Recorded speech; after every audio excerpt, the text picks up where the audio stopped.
మరి పరిశుద్ధాత్మ దేవుడి రీతిగా మమ్మల్ని ఆహ్వానించినటువంటి ministry church great founder president గారైనటువంటి మరి చార్మి కామయ్య గారికి మా తరపు నుంచి ప్రత్యేకమైన వందనాల వారికి తెలియజేస్తూ ఉన్నాం. అలాగే నడిపించినటువంటి అధ్యక్షులకు కూడా ప్రత్యేకమైన వందనాలు, వేదికను అలంకరించినటువంటి మరి సేవకులకు కూడా ప్రత్యేకమైన వందనాలు, అలాగే మా ముందున్నటువంటి దైవజనులకు కూడా ప్రత్యేకమైన వందనాలు తెలియజేసుకుంటూ, ఈరోజు మనం ఇలాగా అందరికీ చేర్చబడ్డామంటే ప్రాముఖ్యమైనటువంటిది వివాహము అన్నిటికన్నా ఘనమైనది కనుక వివాహము వీరిద్దరూ కూడా మరికొద్ది నిమిషాల్లో జత చేయబడతారు కనుక మరి పాల్ అలాగే రిచ్ వీరిద్దరిని దేవుడు మరి దైవ సంకల్ప రీతిగా ఇద్దరిని ప్రేమించి ఈరోజు మరి మేసిసి సంఘంలో వివాహం జరగాలని దేవుడు ఏర్పాటు చేస్తున్నాడు కనుక మరి వీరిద్దరిని ఉద్దేశించి దేవుడు కొన్ని మాటలు వీరి ముందు పెట్టాలని నేను ఆశపడుతూ ఉన్నాను. ప్రియులారా, ఎఫెసీయులకు రాసిన పత్రిక చదవబడినటువంటి లేఖన భాగంలో నుంచి 5వ అధ్యాయము మరి 22, స్త్రీలారా ప్రభువును పోలే మీ సొంత పురుషుడికి లోబడి ఉండుడి. చిన్న ప్రార్థన చేసుకుందాం.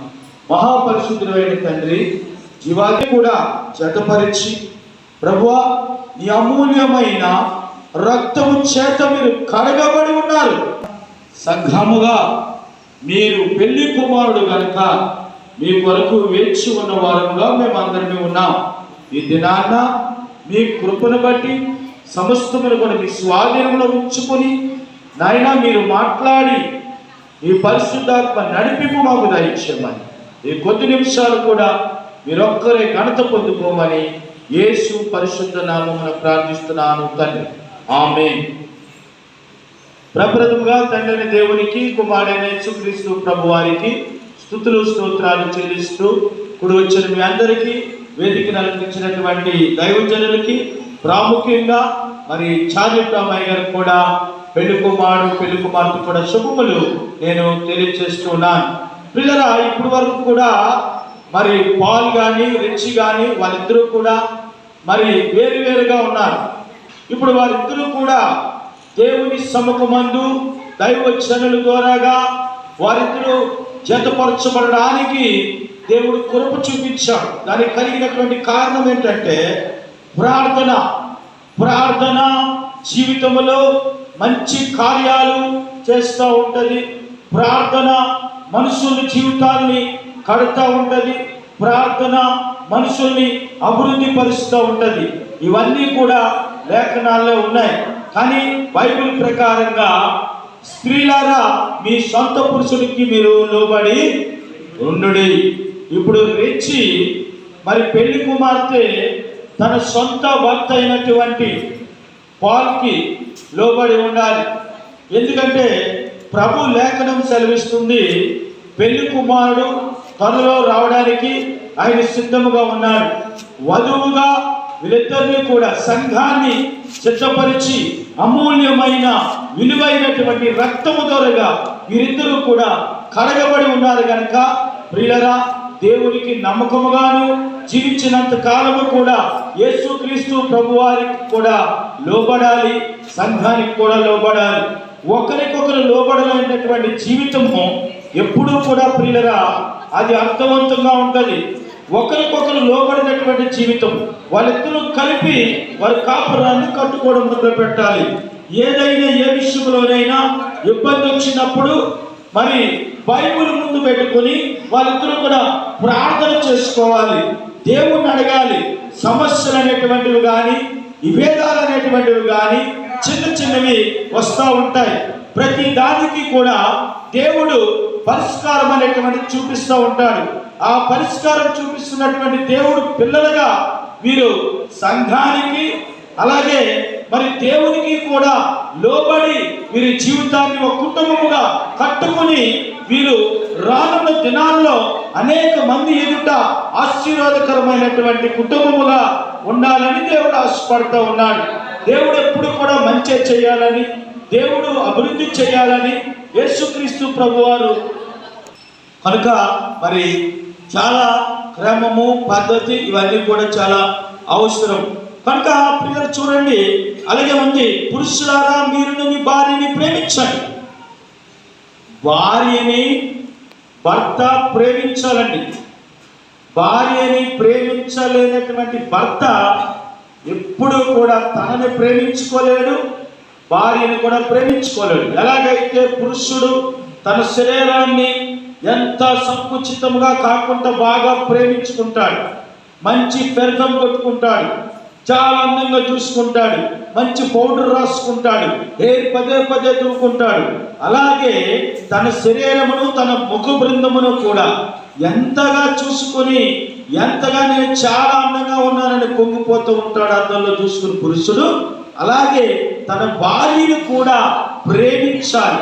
ప్రియులరా, భార్యని ప్రేమించాలి. ఎప్పుడు కూడా చూడండి, భార్య నా మాట వినాలి, నేను భార్య మాట వినను అనేటువంటి జనరేషన్ ఇప్పుడు లేదండి. ఇప్పుడు జనరేషన్ అంతా కూడా భార్య మాట భర్త వినాలండి, భర్త మాట కూడా భార్య వినాలి. వీళ్ళిద్దరూ కలిపి ఒకరికొకరు లోబడి వారి యొక్క దేవుడిచ్చినటువంటి అద్భుతమైన ఆశీర్వాదాన్ని వారు పొందుకుని ముందుకు వెళ్ళాలి. ఈ లోకిటి నీ భార్య ఫలించు ద్రాక్షవల్లి వలె ఉండును. కనుక ఎప్పుడు వీరు ఫలిస్తారు? ఒకరికొకరు ఇద్దరు కూడా లోబడినప్పుడు వాళ్ళిద్దరూ కూడా ఫలించి దేవుడు వారిని ఆశీర్వదించి వారి కుటుంబం కట్టబడినప్పుడు వారి ఇద్దరు ముగ్గురుగా మరి దేవుడు ఆశీర్వదిస్తాడు.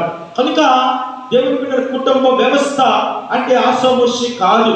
కుటుంబము అంటే కట్టుకునేటువంటిది ప్రతిదీ కూడా ఒక బిల్డింగ్ కానీ, లేకపోతే ఒక సంఘము కానీ, లేకపోతే ఒక కుటుంబము కానీ, ఒక రక్షణ కానీ, ఇవన్నీ కూడా ఊరికి వచ్చే కాదు. ప్రార్థన ప్రార్థన ప్రార్థన ప్రార్థన తద్వారా యేసుక్రీస్తు ప్రభువారు వీరిద్దరిని ప్రేమించి ఈరోజు దైవజనుల సమక్షంలో ఈ యొక్క వివాహం జరిపించడానికి మరి ఏర్పాటు చేస్తున్నారంటే దేవుని బిడ్డరా, మరి సేవకులు ఎంత ప్రార్థన చేశారు, సంఘాలు ఎంత ప్రార్థన చేశాయి. ప్రార్థన లేకుండా ఏ ఒక్క కార్యము కూడా జరగదు. ప్రతిదీ కూడా దేవుని బిడ్డను గమనించండి. యేసు ప్రభు నమ్మదగిన దేవుడు అని నమ్మి విశ్వసించి వీళ్ళు బంగారు భవిష్యత్తులు ముందుకు కట్టుకొని వారికి ముందుకు కొనసాగాలని చెప్పి దేవుడు మాట్లాడుతున్నాడు. ప్రతి చిన్న విషయానికి పెద్ద విషయానికి కూడా అమ్మకి నాన్నకి భోజనం చేయకుండా, ఇబ్బంది పెట్టకుండా, సేవకులు కూడా ఇబ్బంది పెట్టకుండా వాళ్ళ రియల్ లైఫ్ లో స్పిరిచువల్ గైడెన్స్ పరిశుద్ధాత్మ దేవుడిని ముందు పెట్టుకుని వారి ముందుకు కొనసాగవలసినటువంటి పరిస్థితి ఉంది. ఒకరి మీద దేవుని బిడ్డరా ఆధారపడడం కాదు, డిపెండెడ్ బై గాడ్, దేవుని మీద ఆధారపడి వాళ్ళ ఇరువురు కూడా వారి జీవితాన్ని ముందుకి కొనసాగించాలని చెప్పి ఎప్పుడైనా సరే తమ్ముడు చెల్లి జాగ్రత్తగా వినండి, దేవుడి మీద ఆధారపడాల. Prayer life, spiritual life, holy spirit, ఈ మూడు మిమ్మల్ని నడిపిస్తాయి. ప్రభు మిమ్మల్ని చక్కగా కడతాడు. అనేక మందికి ఆశీర్వాదకరంగా మీరు ఉంటారు. చక్కనైనటువంటి విధి విధానాలు దేవుని విషయంలో ఎప్పుడూ తప్పుకోకూడదు. దేవునికి లోబడాలి, సంఘానికి లోబడాలి. ప్రియులరా, అలాగే భర్త కూడా తన శరీరాన్ని ఎంతగా ప్రేమించుకుంటాడో భార్యని అంతగా ప్రేమించాలి. తల్లిదండ్రులను కూడా విడిచి తన భార్యని అందుకోవాలని చెప్పి లేఖనం సెలవిస్తుంది. అలాగే దేవుని బిడ్డలు గమనించండి, మరి వివాహమైన తర్వాత వీళ్ళిద్దరికి కొంచెం స్వేచ్ఛనివ్వాలి. ఎందుకంటే వివాహం చేసిన తర్వాత దేవుని వాక్యం సెలవిస్తుంది. ఏమనంటే ఈ మధ్య మనం చూసే ఉంటాం, కాఫీలో పంచదార ఎక్కువైందని చెప్పి విడాకులు ఇచ్చేసారట. కాఫీలో పంచదార ఎక్కువైందని చెప్పి విడాకులు అనేక రకమైనటువంటి జరుగుతూ ఉన్నాయి. దేవుని బిడ్డల కూరలో కారం ఎక్కువైందని, కాఫీలో పంచదార ఎక్కువైందని, ఇలాంటివన్నీ కూడా చిన్న చిన్న విషయాలకి ఎప్పుడు కూడా దేవుని బిడ్డ తలగకుండా దేవుని నామాన్ని కనపరిచేటువంటి బిడ్డలు తగ్గించుకుంటారు. తనకు తాను తగ్గించుకున్నవాడు మాత్రమే హెచ్చింపబడతాడు. తనకు తాను ఎప్పుడైతే తగ్గించుకుంటారో వీళ్ళిద్దరిలో కూడా తగ్గింపుతనం అనేటువంటిది ఉండాలి. అలా ఉన్నప్పుడు వారిద్దరు కూడా కట్టబడతారు. వారి భోజనం వాళ్ళ చుట్టూ కూడా వారి పిల్లలు ఒలివి మొక్కల వలె దేవుడు నిలబెడతాడు. కనుక ఈరోజు వివాహానికి మరి ఎవరు మొట్టమొదటి అధ్యక్షుడు అంటే ప్రభు అయిన యేసు. ఆయన మరి తన సొంతంగా ఇద్దరిని కూడా కడిగిన ముచ్చాగా ఏర్పాటు చేసుకున్నాడు. చూడండి, ఇద్దరు కూడా ఎంత బేగా వివాహం అయిపోతే ఎంత బేగా వెళ్ళిపోదాం ఇక్కడి నుంచి అని మంచి చక్కనైనటువంటి ఆలోచనలో ఉన్నారు. దేవుని స్తోత్రం. కనుక మరి ప్రియులారా, గమనించిన ఒక మాట చెప్పి నేను ముగించాలని ఆశపడుతూ ఉన్నాను. ఇద్దరు సరైనటువంటి అవగాహన, సరైనటువంటి మంచి చక్కనైన విధి విధానాలు వాళ్ళిద్దరిలో కూడా కనిపిస్తూ ఉన్నాయి. అది చూడండి, మంచి బైబిల్ పట్టుకున్నారు చేతిలో, వాళ్ళిద్దరు కూడా చూస్తూ ఉన్నారు. నా వైపే సంసారం ఎదురాక చాలా మంది సముద్రం అన్నా కాలు తడవకుండా ఏదొచ్చానేమో కానీ సంసారాన్ని ఎదలేరట. సంసారం అనేటువంటిది ఒక బండి ఎలాగైతే నిలబడడానికి స్టాండ్ అవసరమో వీళ్ళిద్దరికి అండర్స్టాండ్ చాలా అవసరం. వీళ్ళిద్దరికి అండర్స్టాండ్ అనేటువంటిది ఎప్పుడైతే ఉంటుందో వీళ్ళిద్దరు సంసారము, దాంపత్య జీవితము అన్ని విధాలుగా కూడా దేవుడు నడిపిస్తాడు. కనుక ఆ అండర్స్టాండింగ్ లైఫ్ అనేటువంటిది కూడా మీరు అలవాటు చేసుకోవాలని చెప్పి దేవుని బిడ్డరా మరి దేవుడు చెప్తున్నాడు. కనుక ఈ విషయాలన్నీ కూడా మరి మొదటిగా చదివించినటువంటి నరుడు ఒంటరిగా ఉండడం దేవునికి ఇష్టం లేదు. కనుక నరుడు అనేటువంటి వాడు ఒంటరిగా ఉంటే వాడు ఏమవుతాడంటే తొంటరు వాడు అవుతాడు. కనుక నరుడు ఒంటరిగా ఉంటే ఏం చేస్తాడు? ఎక్కడెక్కడ తిరుగుతూ ఉంటాడు, టైంకి ఇంటికి రాడు. ఏనాయనా లేట్ అయిందంటే అమ్మ లేట్ అయింది అంటాడు. అదే పెళ్లి చేస్తే కరెక్ట్గా ఇంటికి వస్తాం, సమయానికి వస్తాం. రాకపోతే తెలుసు, అందుకే టైంకి ఇంటికి వచ్చి అమ్మో నా భార్య నా కోసం చూస్తూ ఉంటుందని చెప్పి సమయానికి వచ్చి చక్కగా అటెండ్ అవుతాడు. కనుక మరి అలాంటి అండర్స్టాండింగ్ అనేటువంటిది వీరికి మరి కలిగి ఉండాలి. అలాగే మరి మరొక మాట ఏంటంటే వీళ్ళిద్దరి జీవితాల్లో కూడా ఎల్లప్పుడూ కూడా చిరునవ్వు అనేటువంటిది ఉండాలి. ఏముండాలంటండి? చిరునవ్వు ఉండాలి. ఎప్పుడూ కూడా దిగాలుగా కానీ ఏ విషయంలో కూడా బలహీనంగా కానీ ఉండకూడదు. వాళ్ళిద్దరు యంగ్స్టర్స్ కనుక చిరునవ్వు అనేటువంటిది ఉండాలి. 100 సమస్యలున్నా ఒక చిరునవ్వు పరిష్కారం. కనుక ఆ చిరునవ్వు అనేటువంటిది ఎప్పుడు కూడా ఉండాలి. ఎందుకంటే పాలు ఒకవేళ నవ్వలేదనుకోండి, వాళ్ళ అమ్మగారు అమ్మ నా కొడుకుని ఏమన్నా అక్కడ ఏం చేసేస్తున్నారని చెప్పి పద్మగారు అనుకుంటారు. ఒకవేళ వేచ్చిగాని చిరునవ్వు స్మైలింగ్ ఫేస్ లేదనుకోండి, రమణ గారు ఒకవేళ అమ్మో నా కూతురు అక్కడ ఏం చేస్తారని చెప్పి ఆయన అనుకుంటాడు. కనుక ఆ విధంగా కూడా చక్కని స్మైలింగ్ ఫేస్ ఇద్దరు కూడా చాలా బాగా నవ్వుతున్నారు. కనుక అలాంటి చిరునవ్వు అనేటువంటిది కూడా వారికి ఉండాలి. దేవుని బిడ్డలారా, అలాగా వారి జీవితాలు ముందుకు కొనసాగించాలి. అలా కొనసాగించినప్పుడు నిజముగా దేవుడు చెప్పాడు వాక్యంలో, నరుడు ఒంటరిగా ఉండుట ఇష్టము లేదు.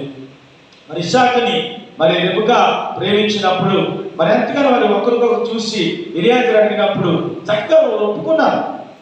రెబెకా ఒప్పుకొని నా ఒంటికి నీళ్ళు పెడతామంటే నీళ్ళు పెట్టడానికి ఒప్పుకొని. చూసారా, అక్కడ ఉన్న ఒంటులు ఒక్కొక్క ఒంటు తాగేటువంటి నీరు ఎంత తెలుసండి?